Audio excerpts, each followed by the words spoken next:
Good morning students. Last time पे हमने जंग का प्रत्यास्थता गुणांक, आयतन प्रत्यास्थता गुणांक और दृढ़ता गुणांक, ये तीन प्रकार के आपने गुणांक देख लिए थे। अब आज हम बात करेंगे बढ़ते प्रतिबल के कारण तार का व्यवहार। किसका व्यवहार करेंगे? बढ़ते प्रतिबल के कारण तार का व्यवहार। टॉपिक डाल रहा हूं,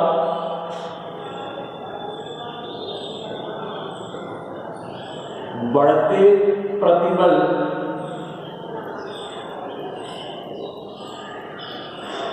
के कारण तार का व्यवहार, या फिर ऐसे कह सकते हैं प्रतिबल विकृति वक्र,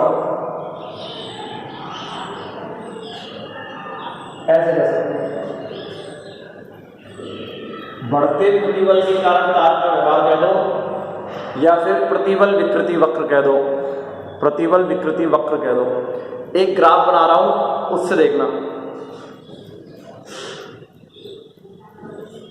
यहां पर मैंने प्रतिबल लिया है और यहां पर मैंने विकृति ली है।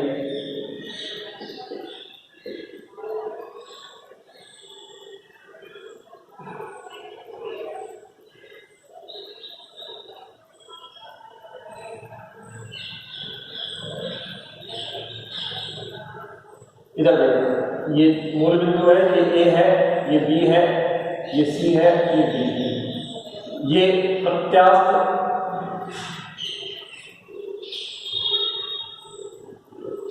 अनुक्रमानुपाती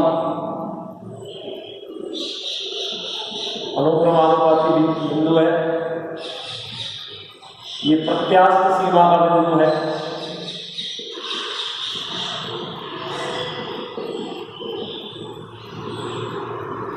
और ये भंजन बिंदु है।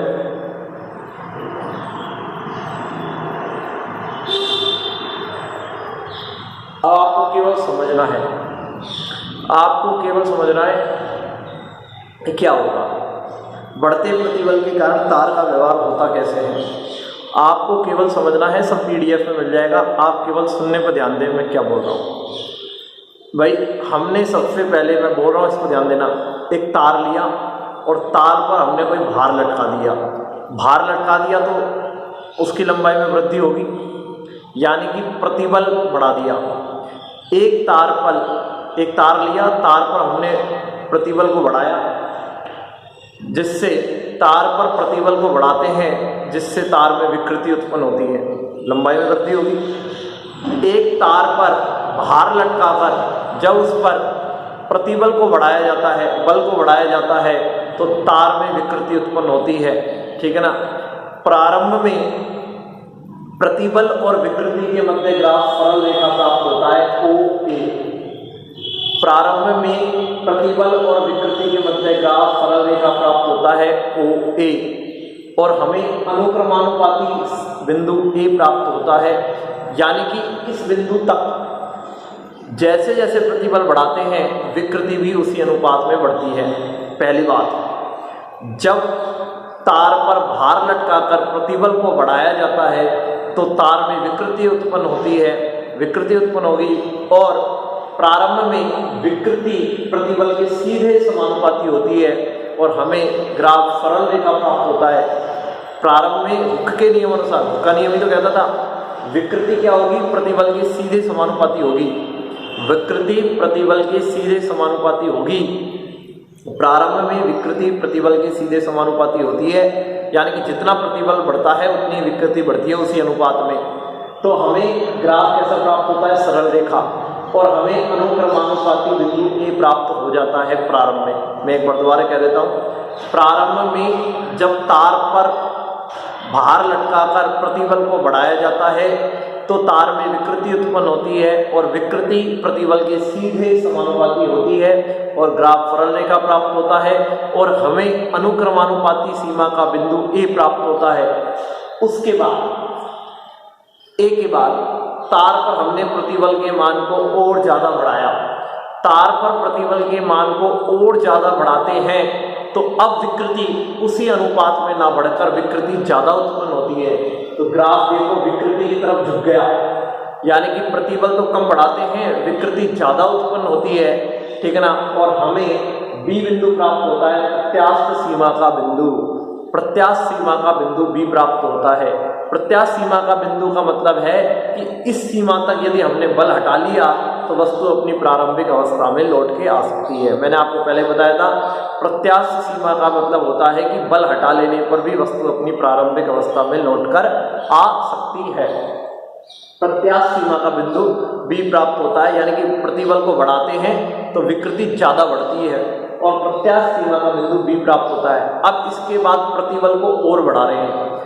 इसके बाद यदि हम प्रतिबल के मान को और ज़्यादा बढ़ाएं तो विकृति तेजी से बढ़ती है, और विकृति तेजी से बढ़ती है और तार बहुत ज़्यादा पतला हो जाता है। तार पतला होता जा रहा है, विकृति उत्पन्न हो रही है और हमें भंजन बिंदु सी प्राप्त होता है।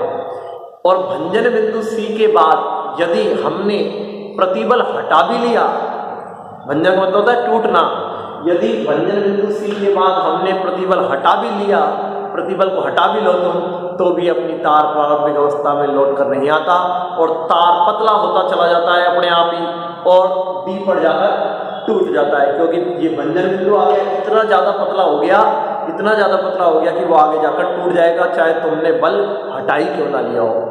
तो ग्राफ आता है प्रतिबल और विकृति के मध्य ऐसा। मैं एक बार दोबारा आपको कह देता हूँ, 4 स्थितियां हैं। पहली स्थिति में जब तार पर भार को लटकाकर, तार पर भार लटकाया और भार को लटकाकर प्रतिबल के मान को बढ़ाया जाता है, तो प्रारंभ में प्रतिबल के मान को बढ़ाया जाता है, तो प्रारंभ में, ठीक है ना, प्रतिबल बढ़ेगा तो विकृति उत्पन्न होती है और विकृति प्रतिबल के सीधे समानुपाती होती है और हमें अनुक्रमानुपाती सीमा का बिंदु ए प्राप्त होता है। पहले तो विकृति प्रतिबल के अनुपात में बढ़ती है।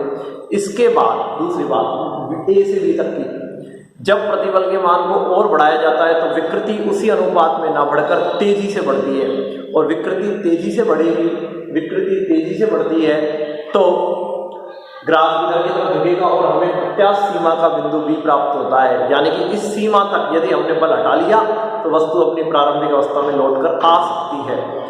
इसके बाद फिर बात कर रहे हैं बी से सी तक की। इसके बाद तार पर से यदि प्रतिबल को और बढ़ाया जाए, तार पर प्रतिबल के मान को और बढ़ाया जाए तो विकृति विकृति और तेजी से बढ़ती है, ठीक है ना। बी यहाँ पर यदि आपने प्रतिबल को और बढ़ाया तो विकृति और तेजी से बढ़ेगी और विकृति और तेजी से बढ़ेगी तो हमें भंजन बिंदु सी प्राप्त होता है। और भंजन बिंदु सी के बाद यदि तार पर से प्रतिबल को हटा भी लिया जाए, तार पर से क्या हटा लो, प्रतिबल हटा भी लिया जाए तो तार पतला होता चला जाता है और तार पतला होता चला जाएगा और अंत में जाकर डी पर जाकर टूट जाएगा। यानी कि भंजन बिंदु पर यदि तार पहुंच गया तो उसका टूटना निश्चित है, यानी कि चाहे तुम उस पर प्रतिबल लगाओ चाहे हटाओ, वो जाकर एंड में इतना ज़्यादा पतला हो गया कि वो टूट जाएगा, ठीक है ना। ये तो ग्राफ आ गया, बढ़ते प्रतिबल के कारण तार का व्यवहार आ गया। इधर सुनना, बी से जो डी का क्षेत्र होता है, ये बी से डी के क्षेत्र को बोलते हैं प्लास्टिक क्षेत्र। क्या बोलते हैं? प्लास्टिक क्षेत्र। बी से डी के जो क्षेत्र है, बी से डी का क्षेत्र है, वो प्लास्टिक क्षेत्र कहलाता है। क्या कहलाता है? प्लास्टिक क्षेत्र कहलाता है। और प्लास्टिक क्षेत्र कहलाता है तो इधर सुनना, प्लास्टिक क्षेत्र ये कहलाता है तो आप इधर सुनिए, जिन पदार्थों के लिए इस क्षेत्र का मान ज़्यादा होता है, तो यानी कि इसका मतलब है वो ज़्यादा बल सहन कर सकते हैं, यानी कि उनका मतलब है वो ज़्यादा बल सहन कर सकते हैं, ठीक है ना। तभी तो उनके लिए क्षेत्र ज़्यादा है, यानी कि ये ग्राफ जिनके लिए ज़्यादा है वो यानी कि उनमें ज़्यादा विकृति आ सकती है, यानी कि वो ज़्यादा बल सहन कर सकते हैं। जिन क्षेत्रों के लिए, जिन पदार्थों के लिए प्लास्टिक क्षेत्र का मान ज़्यादा होता है वो ज़्यादा प्रतिबल सहन कर सकते हैं। क्या सहन कर सकते हैं? ज़्यादा प्रतिबल सहन कर सकते हैं। एक सेकेंड, ज़्यादा प्रतिबल सहन कर सकते हैं। और ऐसे पदार्थ क्या कहलाते हैं? तन्य पदार्थ कहलाते हैं। क्या कहलाते हैं? तन्य पदार्थ, जैसे सोना, चांदी। जिन पदार्थों के लिए प्लास्टिक क्षेत्र का मान ज़्यादा होता है वो ज़्यादा प्रतिबल सहन कर सकते हैं और उन पदार्थों को बोलते हैं तन्य पदार्थ, जैसे सोना और चांदी है। और जिनके लिए ये प्लास्टिक क्षेत्र कम होता है वो भंगुर पदार्थ कहलाते हैं। क्या कहलाते हैं? भंगुर पदार्थ। और भंगुर पदार्थ कहलाते हैं।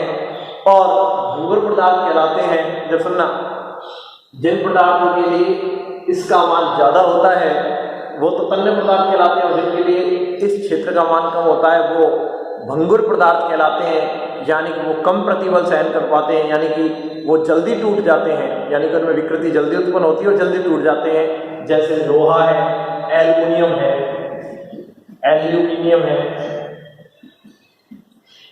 ठीक है ना, ये है।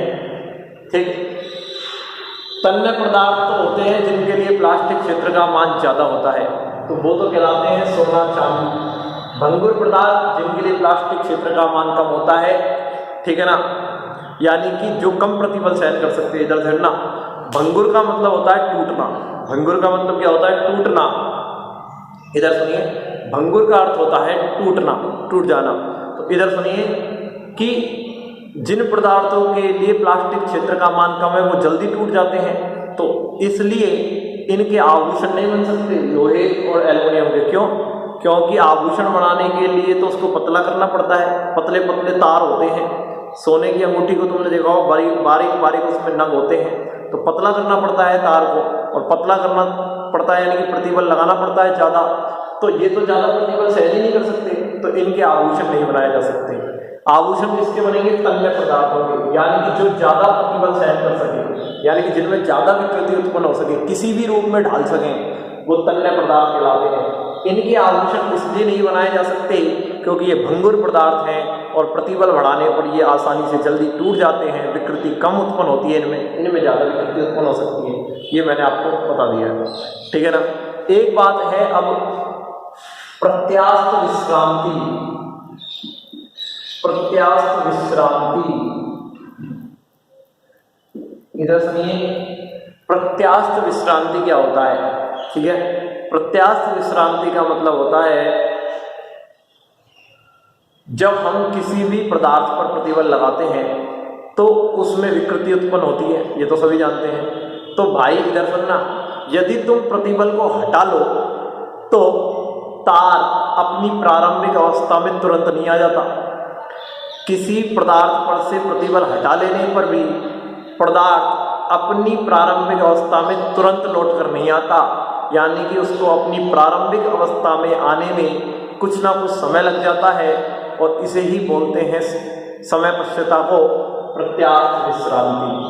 प्रत्यास्थ विश्रांति का मतलब है कि वस्तु पर से प्रतिबल हटा लेने पर भी वस्तु अपनी प्रारंभिक अवस्था में आने में कुछ ना कुछ समय ले लेती है, इस घटना को बोलते हैं प्रत्यास्थ विश्रांति। और एक होता है प्रत्यास्थ शैथिल्य। क्या होता है? प्रत्यास्थ शैथिल्य। इधर सुनना, जब हमने प्रतिबल को बढ़ाते हैं, प्रतिबल लगाते हैं वस्तु पर, तो विकृति उत्पन्न होती है। तो प्रतिबल लगाने पर विकृति पदार्थ में तुरंत उत्पन्न नहीं होती, यानी कि उसमें थोड़ा टाइम लगता है, हल्का सा टाइम। प्रतिबल बढ़ाने पर विकृति उत्पन्न होती है, लेकिन विकृति तुरंत उत्पन्न ना होकर थोड़ा सा समय बाद उत्पन्न होती है, थोड़े समय बाद उत्पन्न होती है। यानी कि विकृति प्रतिबल से हमेशा क्या रहती है? पीछे रहती है। विकृति प्रतिबल से हमेशा क्या रहती है? पीछे रहती है। और विकृति का प्रतिबल से क्या होता है? पीछे रहना क्या होता है? प्रत्यास्थ शैथिल्य। मैं एक बार दोबारा आपको बता देता हूँ। प्रत्यास्थ विश्रांति का मतलब होता है कि यदि किसी वस्तु पर से हमने प्रतिबल हटा भी लिया तो वस्तु अपनी प्रारंभिक अवस्था में लौटने में कुछ ना कुछ समय ले लेती है, इसे प्रत्यास्थ विश्रांति कहा जाता है। और प्रत्यास्थ शैथिल्य का मतलब है वस्तु पर हमने प्रतिबल लगाया तो विकृति तुरंत उत्पन्न ना होकर थोड़े समय बाद उत्पन्न होती है, यानी कि विकृति प्रतिबल से क्या है? पीछे। प्रतिबल लगा दिया, विकृति थोड़ी देर बाद उत्पन्न होगी, विकृति प्रतिबल से पीछे होती है, इसलिए इसे बोलते हैं प्रत्यास्थ शैथिल्य। विकृति का प्रतिबल से पीछे रहना ही प्रत्यास्थ शैथिल्य कहा जाता है। तो आज के लिए हमने इतना सा देखा है, आपको PDF मिल जाएगी, आप पढ़ते रहें, ठीक है ना। 2-3 दिन का ये लेक्चर हो रहा है, ये चैप्टर रहा है, ठीक है ना। इसके बाद ये कंप्लीट हो जाएगा। धन्यवाद।